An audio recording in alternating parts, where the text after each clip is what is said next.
Igal, we cannot now falsify the reality that we see to just suit our narrative, Igal. What you said is wrong. He didn't kick the ball off his heel. This is wrong. Watch it again. So you building all this He Chris did. Kavanagh thing. Play it again. Igal, Do you know what? Do you know what? Igal, Do you know what? Let me jump in. Declan back I in don't the want to player. go Guys, around. guys, I don't want to go guys, around. please, guys, no. Let me just. Igao isn't talking about the. We're talking. You're both talking about two different parts of the sequence. Igao is talking about Veltman kicking the ball towards Rice. It hits Rice's foot. He looks down, then kicks it away. He's saying that Rice didn't know Veltman was getting up to take the free kick. Not the. He isn't saying the kick away wasn't the kick away. I think we're just missing each other on that point here slightly. This is what I want to say about the red card. I agree with you, Mo, that it's a second yellow card, what he did. I don't think that's disputable. The challenge for me is where is the consistency, and shouldn't we as football fans collectively be calling that out? Because we saw, I didn't know, someone sent me the clip, João Pedro didn't get booked for something similar in the first half, and he booted it away by 50 yards. And even at the end of the game, Arsenal conceded a free kick at the halfway line. What did Saka do? To delay the restart, he threw the ball up in the air so he could run back and get in position. No yellow card. So for me, it's not about the decision. It's why don't we see more yellow cards for people delaying free kicks being taken? That for me is, I think, a fair challenge to put in. And I'm just going to say one more thing. There is some negatives. I would say there's two from the whole performance. I'd say there's two negatives. One, you could say we should have finished our chances when Saka had the opportunity, but it was a tough chance. Kai Havertz also should have finished second chance. And the second one, you can say the goal was a little bit sloppy. But once you go down to 10 men, it's always going to be a little bit disheveled. It took us a little bit of time to get used to it. We come out of there with a point. At the end of the day, if we win the league by 1 or 2 points, we're gonna look back at these kind of games and say, you know what, it's a good thing. Even though we went down to 10 men, we got something out of the game. I just want to. Can I just come in there, David? Sorry, because I just want to say something. Yeah, Firstly, you're I just want to start off by stating that Rice is completely at fault for that. By the way, yes, and the reason why Rice is at fault and this whole bullshit narrative that it's the referee's fault and this and that.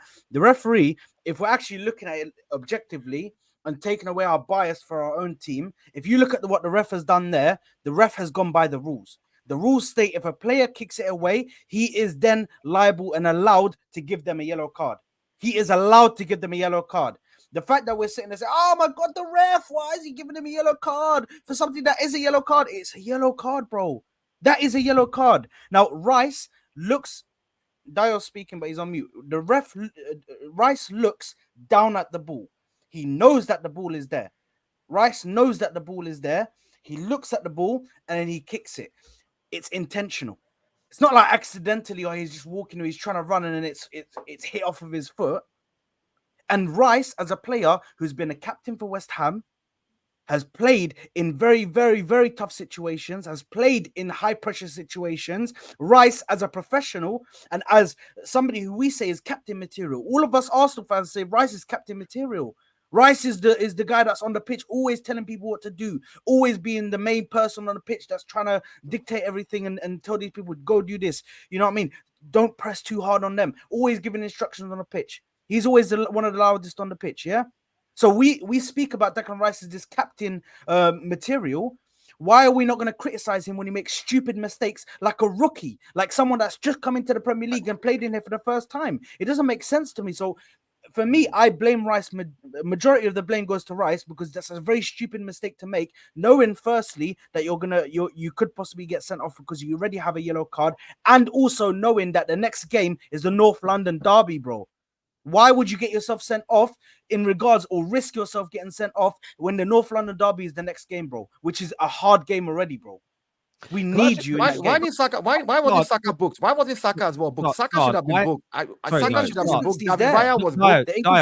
Dio, I get your point. I want to ask the question. I get where you're coming from, and I like, that's your take. That's your honest review. If you park on a road that says no parking, but we all know it locally, right? But yeah. No one ever gets a parking ticket. The traffic wardens let everyone get away with it. It's just like things. Yeah, there's a yellow line, but everyone gets away with it. Wouldn't you be pissed off that one day where you do it and you come back and there's a ticket and the guy's like, well, I decided to give you one today? It happened. I would. I would be pissed off. That's the reason. The reason I asked you that is because Yeah. I get your point. He's on a yellow card and he shouldn't have flicked the ball away. But players on yellow cards and not on yellow cards do that all the time and seldom get the yellow card. Where I'm not disagreeing, it's not against the rules. And of course, your rivals and some Arsenal fans will say, no, he shouldn't have done it. He was on a yellow. He's silly. The problem is, in reality, rarely flicking the ball away, booting the ball away, you always get a yellow card because it's so obvious what you've done. But little flicks, little throws, holding the ball back from a player taking it off you, standing in front of a free kick being taken, that must happen 10 to 20 times a game from both teams, and rarely a yellow card's given. So I think I understand where you're coming from as an Arsenal fan because you're frustrated at your player, but remove your subjectivity for a moment and look at it in isolation. I just find it ridiculous that referees pick and choose when to follow these rules when they ignore it 95% of the time. That's for me what I'm frustrated about. We saw it against Liverpool and I called it out. Everyone's forgetting that one because it wasn't Arsenal. Man on a yellow card, deliberately handballs it, doesn't get a second yellow.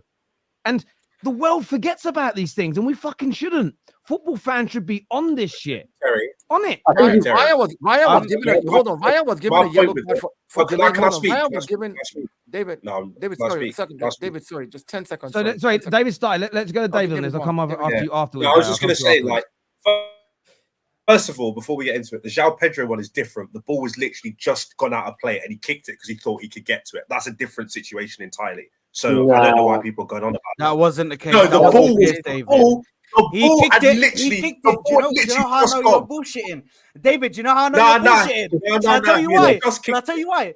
Let me tell you why, David. The reason why you're bullshitting is because he went out, he kicked it, and then looked up at the sky and shouted, bro. He done it out of frustration, bro. He done it on purpose, bro.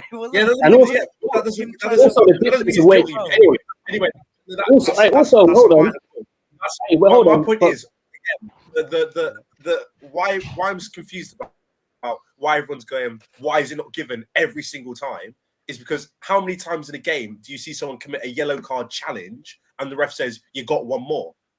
It's not always as simple as I give it every single time. It's never that simple. And Declan Rice should know, as I am on a yellow card, I need to not get another yellow card. So kicking it away, regardless of the situation, is just stupid. Regardless of whether you think the referee is he has to give it every time or not. Don't be that guy who kicks it away. It's like when you were in school and the teacher says stop talking.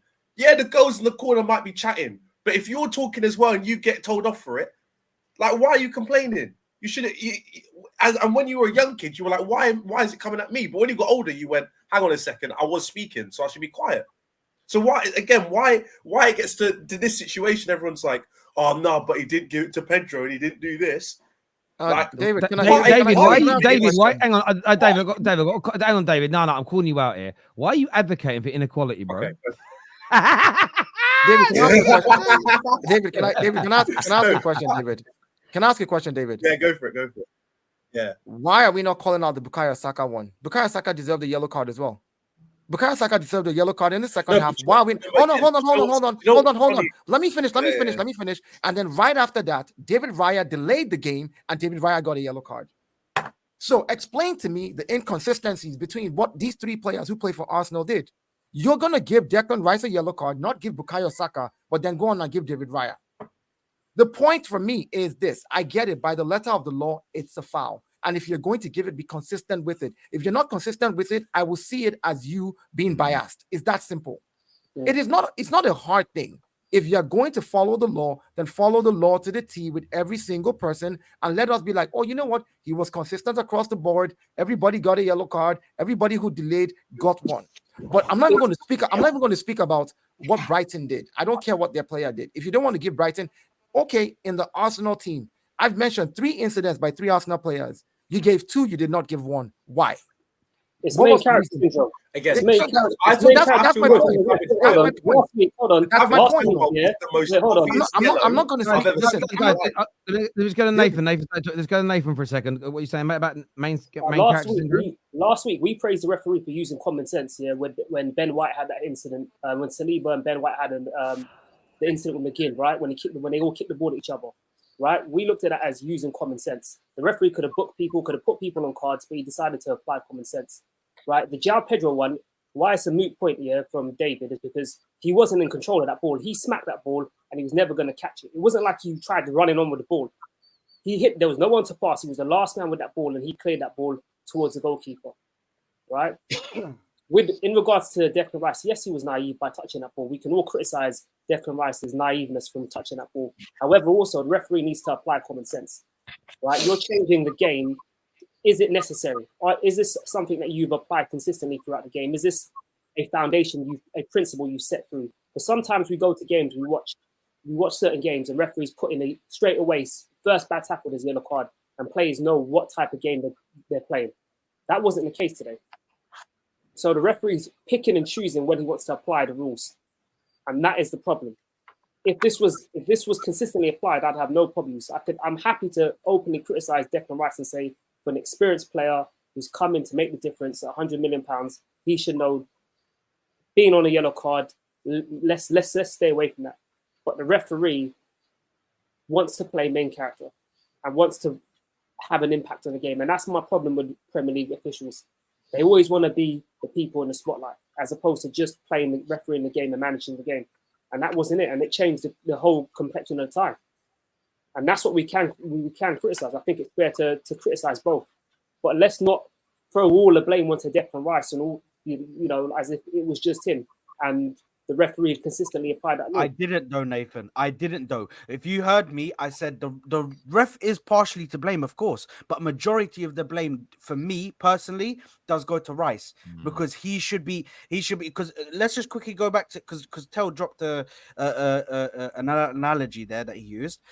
If I park where not a lot of people get parking tickets, yeah, everybody gets let off. I've still put myself in that situation. I've still taken that risk.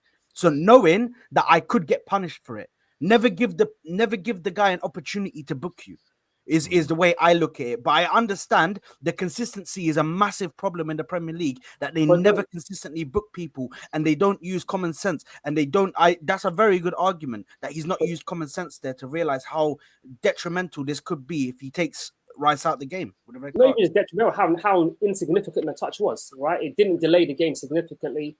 And additionally, what we also know is rules are also applied. The rules vary game to game. The referee doesn't always give what's the yellow card challenge consistently at the beginning of every game. It varies. They set the tone for each game. So we can't assume every little thing is going to be, a little touch on the shoulder is going to be a yellow card every time. Referees allow that sometimes. It depends on the tone they set. And that's what I'm saying. The referee never set that tone. Well, this is the thing about it. Like again, I totally understand the criticism that I'm going to get. I'm seeing it in the comments. Arsenal, Terrace, you don't do this for other teams, but that isn't true. Go back and look at the amount of videos last season, the year before. In fact, my biggest ever viral moment on Twitter is still out there now, and it's nothing to do with Man United or Arsenal, the two teams I supposedly support. It was to do with Chelsea. When Cucurella had his hair pulled by the Spurs player, I don't remember who pulled his hair. It might have been Romero, and they went on to equalize. There was other decisions in that game. I had exactly the same energy towards the poor refereeing. I don't pick and choose. I as a Man United fan, have stood by Liverpool and done multiple pieces of content on decisions that have damaged them, because what I want and I'm striving for is for there to be as much consistency as possible. Now, you're not always going to get consistency when it comes to, was that a red card foul or not? Because there is subjectivity in it. But delaying the start of a game, standing in front of a ball, kicking a ball away, that's how much subjectivity do you need? We all know what it looks like. It's just you don't book 95% of people. I get you can say Declan Rice was naive and he probably shouldn't have done it. But as I've said, these are pro footballers on the football pitch. They are doing that on such a regular basis. They're not thinking about it because it's normal, because you don't normally get in trouble for it. And then you get that. It's like the pulling of shirts. We all moan about it when we see a replay of our players being pulled and we go, oh, why wasn't a penalty given? That's because that replay is hyper-focused on that particular incident. Your players are pulling your opponent's shirts on all your free kicks and corners as well. It happens all the time. The anomaly is giving the fucking penalties because it happens on every free kick and every penalty forever, every now and then. We saw it when Man United conceded one last year against City. They get Rasmus put a little arm around someone, they gave it. We saw that happen 1,000 more times last season. Not once was a penalty given. Giving it on that one occasion is ridiculous, in my opinion, and it should always be called out. I'm not disagreeing with other people's views that Rice was naive or we could have taken our chances as Arsenal fans. And I agree. I think that Gabriel should have done much better with that challenge that led to the goal. And I think that's a criticism. And I spoke about it in my opening monologue. But I'm not even speaking about Arsenal being screwed. I don't think there's an agenda against Arsenal. I don't think they're trying to stop you from winning the league. I call out the inconsistency of referees week in, week out. It just so happened that it happened to Arsenal today. If it happens to Chelsea tomorrow, I'll call it out with the same vim, with the same consistency, and with the same energy, because what I want is more consistency to this game that we love. The problem is rivals, in my opinion, are worse for the game than the bad referees, because we give the referees an out every time they make a mistake, because we jump on it and we almost celebrate it rather than coming out and condemning it. But I've only been saying that for 10 years. And no, I'm going to go to some super chats here.